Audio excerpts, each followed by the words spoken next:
I just found out two things that I didn't know. First, that some people call you RJ.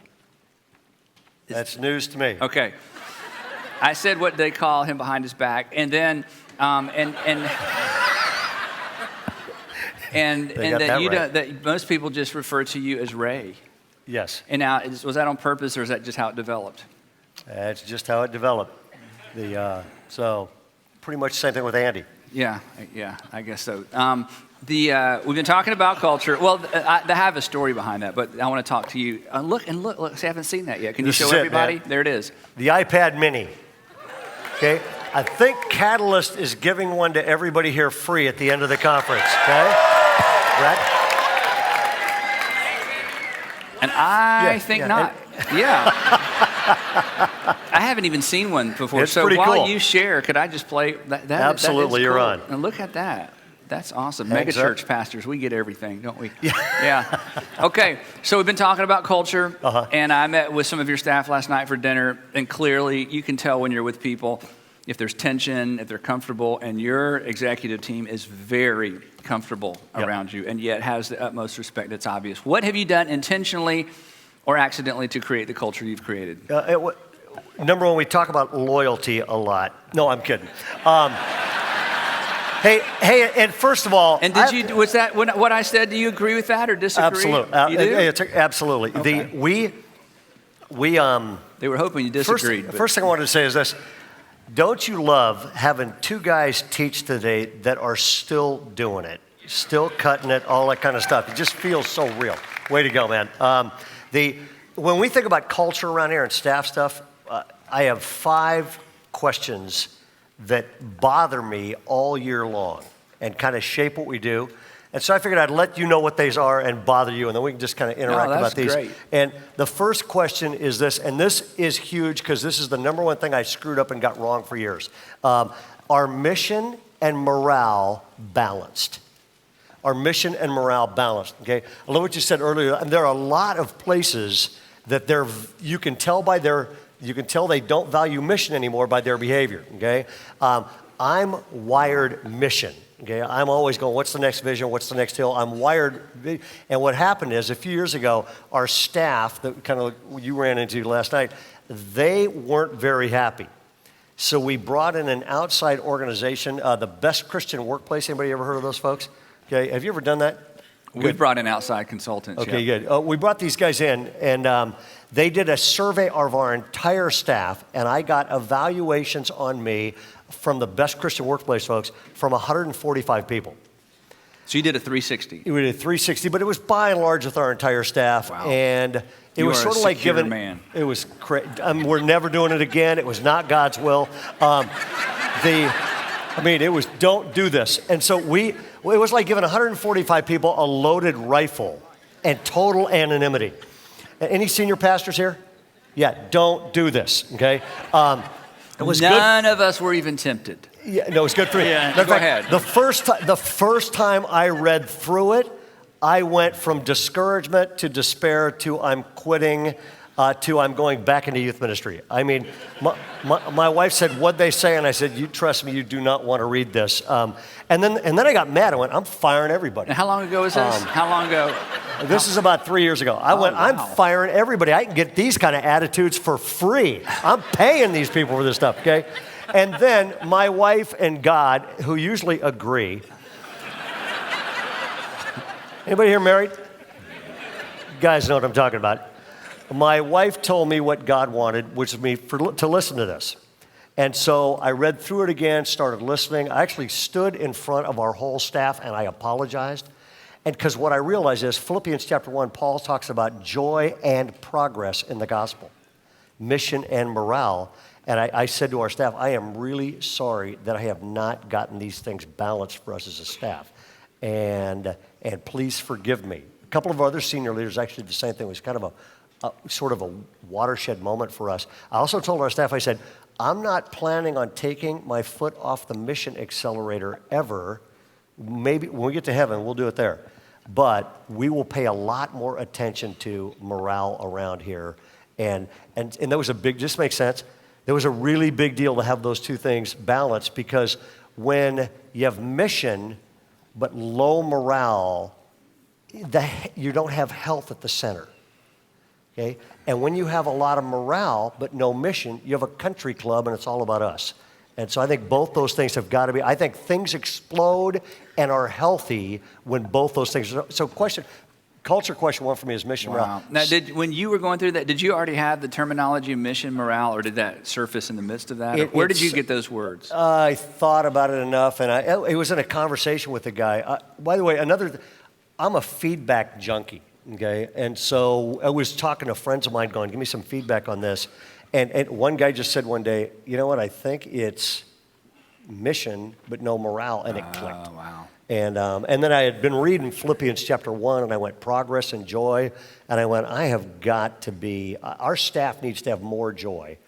And I've got to bring that up to our progress level. So what'd you do?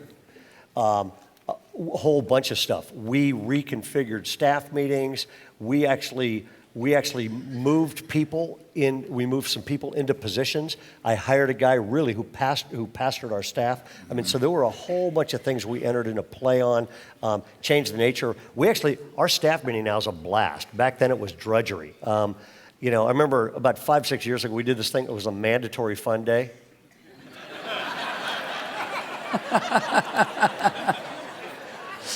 So maybe part of it is just stop doing so much stupid stuff. Let me give you a second question. Second question was this, and this is going to sound trite, but it's not. And the second question is this: what is our encouragement level around here?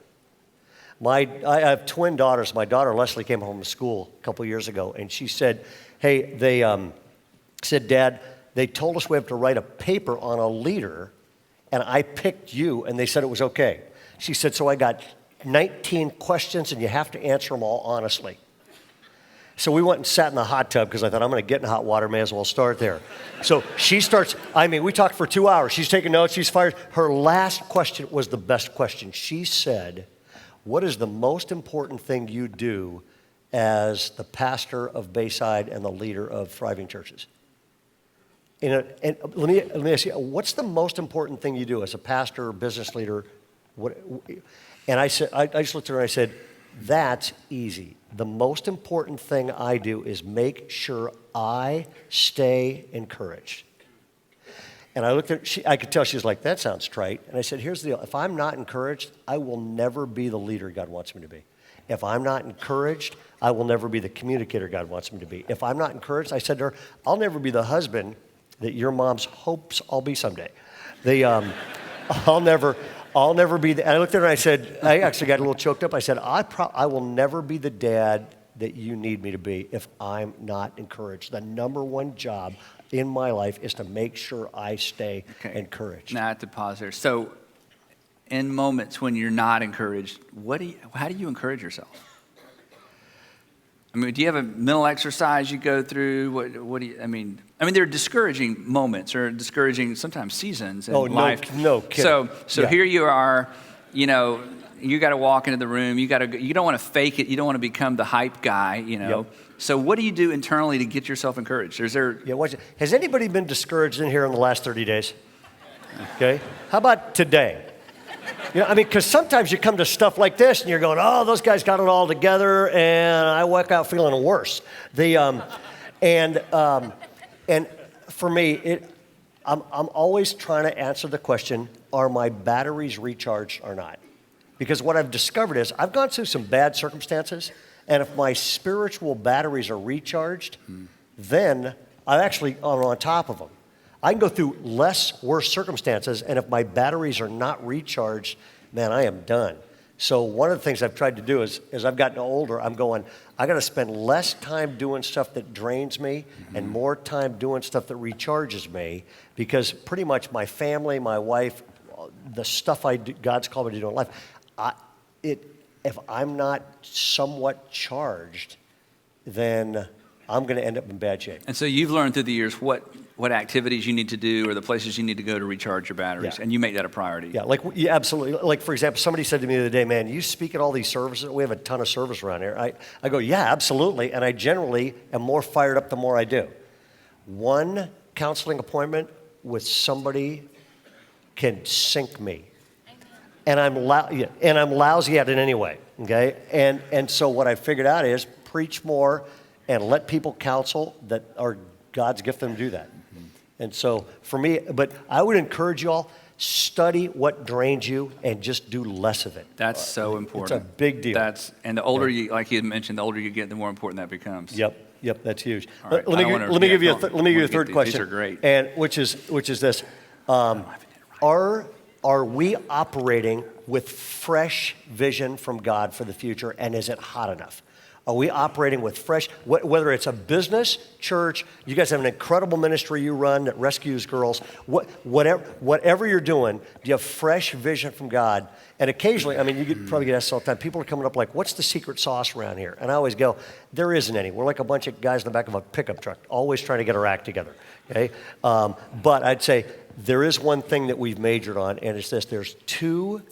We take 2 days a year, and I gather our board, a bunch of our staff, and about 50 to 60 strategic people, and I lock them in a room for 2 days, and we ask future-oriented questions, celebrate stuff, and then we just go, where's God? And we literally don't exit that. At the end of 2 days, we're looking for 5 to 6 things that are crystal clear vision from God for the future. And the cool thing about that is people support what they help create. Because what I discovered, if I went out and dreamt up something. Say that again, that's really important. Yeah, people support what they help create.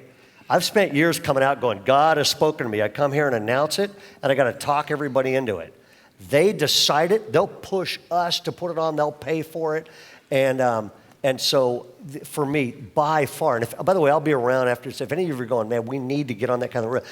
Our church is on an 18-month rhythm of 2 days, fresh vision from God, and then go after it. And that has made a huge difference. I mean, It makes all the difference in the world. That also sets culture around here, and it sort of sets the tone. It sets future, vision, culture, all of that kind of stuff. We're probably running out of time. Let me give you good. The fourth one is this. You can have some of Craig's time, so keep going. It's good. He said the same thing about you. Are we unleashing compassion? Are we unleashing compassion? And this is embarrassing to admit, okay? I was in a Bible study a few years ago. Acts chapter 2, you ever had the Bible jump up and smack you? Acts chapter 2 said, the early church, that's not selling their possessions and goods, they gave to everyone who had needs. Anyone who needs. We just wrote down, that's good deeds. A verse later it says, they had favor with God and all the people. Okay, that's goodwill. And there's the early church, their good deeds led to good will, okay? And then the last phrase, right after that, it says, and the Lord added to their number daily those who were being saved. That is good news. And I went the early church, and by the way, you do this as well as anybody. The early church, their lifestyle was good deeds led to goodwill, which led to openness to the good news. And I'd been realizing at Bayside, I just spent my entire ministry here, the first 10 years, trying to dispense the good news without good deeds, and there was no goodwill. And I came home and I met with our staff and I said, this is going to screw up our church. It's going to wreck everything. We have been doing ministry the exact opposite of the way the New Testament church. We have got to get this right so that someday Christians are known as people that invade our communities rather than go to church and criticize our communities. And so, by the way, but it messes up everything. I mean, a month ago we shut down. We literally said, don't come to church, put a gigantic sign out front of our church and said the church has left the building, and we unleashed 10,000 people to serve our community. We interviewed every mayor, every principal, and said, what do you need? Okay? And we said, get out of here and do that. Okay? And then we begged people to give offerings online. It messed up. Anybody here know what a capital campaign is?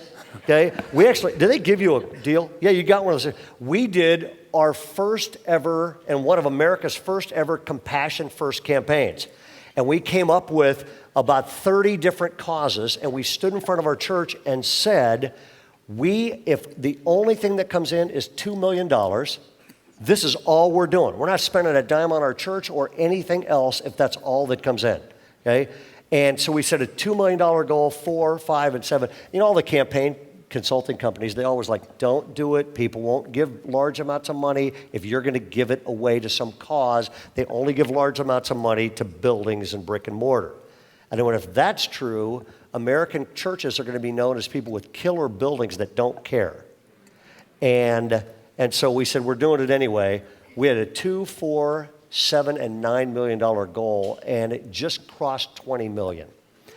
And I actually... Wait, for how long a period of time? It's over 3 years. 3 years. Okay? Would the ushers please come forward?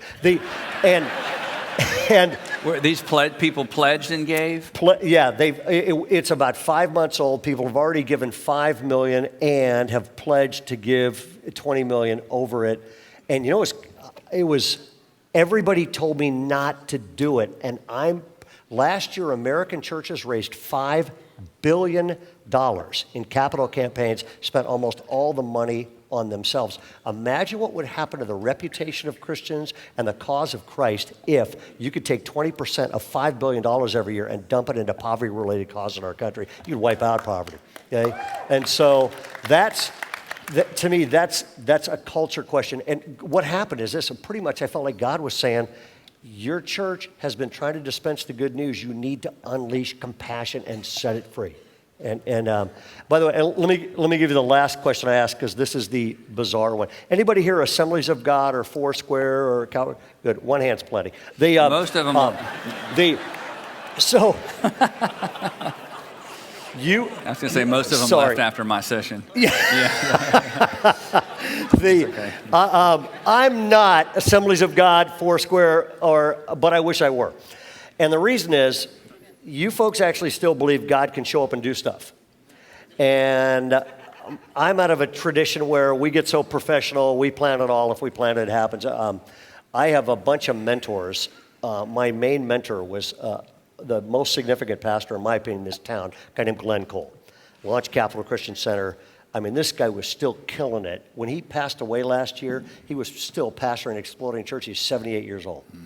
And Glenn called me one day, and Glenn said, we got to wrap up. Glenn called me one day and said, hey, man, my wife and I are going to a movie. Why don't you and your wife come? So we hop in the car, and we're driving. And Glenn, I said, how'd you come to Sacramento Way?